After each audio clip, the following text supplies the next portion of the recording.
ñëw ba fii donc kàddu yooyu c'est des propos liminaires yoo xamante ni bëggoon naa ko yëkkati jëmale ko ci structure de santé bi ak par rapport ak préoccupation yi fi soulevé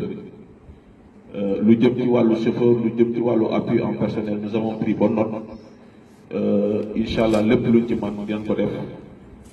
pour gën leen a jàppale li nga xamante ni moo ñu dajale fii tey muy njëbbal ambulance boo xamante ni sunu frère di doomu Xombol Mouhamed Ali Ndiaye moo ko indee di la ñuy wax jëmale ko Xombol jëmale ko ci centre de santé bu Xombol loolu du nekkuleen ndax docteur wax na ko léegi en moins d'un an Mouhamed indi na fi ñaari ambulance loolu day wane rek ne moom fàttewul ne doomi Xombol la fàttewul ne doomi Sénégal la ndax Mouhamed yàlla da ko may dayo boo xamante ni Xombol rek mu wutu ko ndax fële mu nekk di fa liggéey bokk na ci nit ñu ñuul ñi gën a fonk fële mu nekk di fa liggéey am na fa cër boo xamante ni statut champion de boxe moo ko may mais comme ni ko Ali waxee Abdoulaye Wade président ancien président daf ko def ambassadeur de bonne volonté pour les handicapés loolu nag da koy ubbil ay bunt yu bëree bëri ngir mu mën a jëflante nit ñi mën a décrocher lu bëri mën koo jëmale fii ci suñu réew donc Mouhamed ñu ngi koy sant ci turu monsieur le maire di ko sant ci turu askanu Xombol bi yëpp jëf bi mu def jëf ju rëy la mais dañ naan jëfi bi également jëf ju rafet la ndax jëf am na mais jëfin am na ndax ab dëkk am na bunt te buntu dëkk bi mooy le maire bi nga xamante ni moom la askan wi fal mu nekk le dépositaire des suffrages des Xombolois kooku jàpp na ni lépp lu nit di def ci dëkk boo jàppanteet moom boo lëkkaloon moom def nga li la wax ndokk ba ñu amee maire boo xamante ni il a bien compris cela ndax jiital nañ la yaa ñu doy yow lan fal loolu rek doy na daraja leneen loo ci teg rek ëppal la waaye le maire Pape Bou ba mu toogee ba léegi dana ñun suñu démarche en tant que municipalité mooy fexe ba la doomu Xombol daan ragal di ko def ñu ñime ko maanaam ñu ubbil leen yaatal leen gunge leen ba képp ku am idée képp ku am yéene pour mën ko def Xombol ñu mën la accompagner gunge ko nga def ko ci anam yu mu gën a rafete ñu taxaw devant tout le monde wane la jaajëfal la ne la yaa fi def lii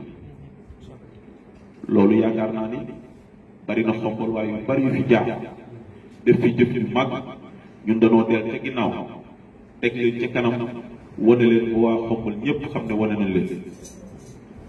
bi ñu sollicité ci ambulance bi te lépp jaar ci sunu loxo frère Ali Ndiaye bi nga xamante ni xarit la ci Mouhamed di conseiller ci Mouhamed di lépp ci Mouhamed bi ma ko waxee dama ne ko ndokk ba ngeen jàppee ne municipalité bunt bu baax bi la pour Mouhamed indi lii mu war a indi Xombol ma ne ko nag ñun duñu soofantal dara duñu tardel dara duñu yàq dara lépp lu ñu mën dinañ def suñu képp lay kàttan ba Mouhamed ñu indi ambulance am boobu jox ko ñi ko war a jox ci anam yu gën a rafete ñu rafetoo ko yaakaar naa ci loolu la góorgóorlu def ci suñu képp lay kàttan ba ambulance bii ñëw ndax Mouhamed dañoo jàpp ne mënal na Xombol lu ëpp ambulance ndax gis na muy def ci réew mi lu ëpp ambulance te mën naa def lu ëpp loolu ndax am na possibilité yi tey jii dañoo fas yéene lëkkaloo ak moom ba ëllëg leneen ñu ànd ceeg moom ngir Xombol man ko am tey jii gestion ordure ménagère yi c'est un problème soxla na lu mel ni ay oto mbalit pour ramassage bi ne serait-ce que centre ville bi mën a correct suñu partenariat ak municipalité de Pontedera yooyu yëpp partenariat la xam war na ko redynamiser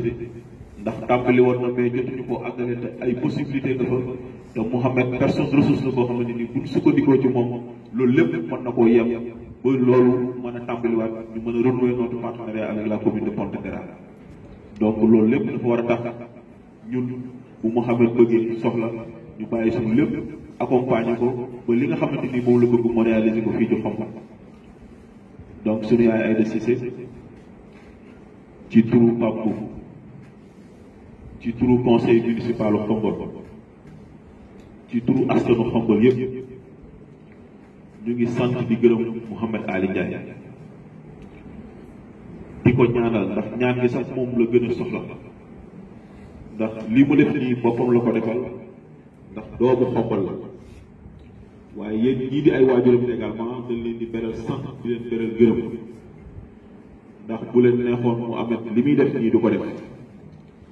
waaye yéen ñi ko meññ ba def ci moom jikko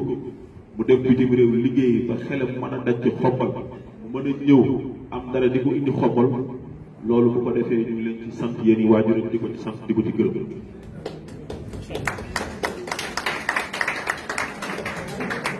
yàqu leen ci dara Ali Ndiaye mii di xaritam aussi yàqu ci dara moom aussi dama koy beral nuyoo boppam ak cant boppam ndax Ali Xombol rek a ko tax a jóg Xombol la ko ñor bi ma waxee mbir bi ma xam ne ñor na ko lool ma ne ko incha allah rabbi nañ def suñu jëpp lay kattan lépp lu nu mën ñu def ko ba lii nga xamante ni njariñ la ko Xombol soxla na ko ñu fexe ba mu ñëw Xombol ci anam yi mu gën a rafet yaakaar naa dañ cee ànd déggoo ci lépp étape yëpp dox ko ni mu waree donc ba yàlla suturaal ñu ba ambulance bi ñëw bu nu sañoon tey Mouhamed da koy teewee waaye xëy na xat-xat yi Mouhamed maa ngi lay nuyu bu baax ci turu monsieur le maire donc bu nu sañoon tey jii day ñëw fii taxaw jóg mais xëy na yàlla dafa dogal nii la ko dogale ñu ngi koy nangu mais ñu ngi koy ñaanal bu baax di ko gërëm di ko sant di ko xamal ne le maire Pape Diouf ak municipalité bi tàllal nañ ko loxo pour ñu ànd liggéey ndax mën nanoo liggéey ak Mouhamed lu ëpp indi ambulance ci Xombol te incha allah ak Ali bi nga xamante ni mooy conseil di frère bi lépp luñ ci mën incha allah rabbi dinañ ko ci dox kon docteur mbir maa ngi noonu li ñu ciy dolli rek mooy di leen ñaax ndax ambulance lu am solo la indi ambulance ci centre de santé bi état central la war donte la municipalité est un démembrement de l'état donte santé c'est une compétence transférée mais ressources yi état di jox municipalité bu jëm ci santé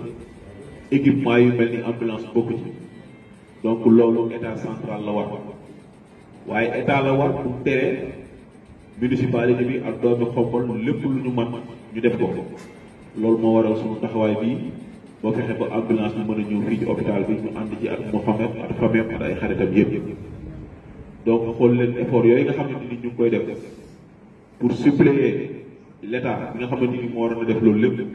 pour que centre de santé bi am de la logistique pour les évacuations comme ni ngeen ko waxee c'est un centre qui polarise 19 postes et cas de santé tout compris donc ñu ngi leen di lancer un appel di leen inviter à une gestion rigoureuse de ces véhicules bëgg tudd toog jamono joo xamante ni dañuy dem ba hôpital oto bu évacué nit du fi am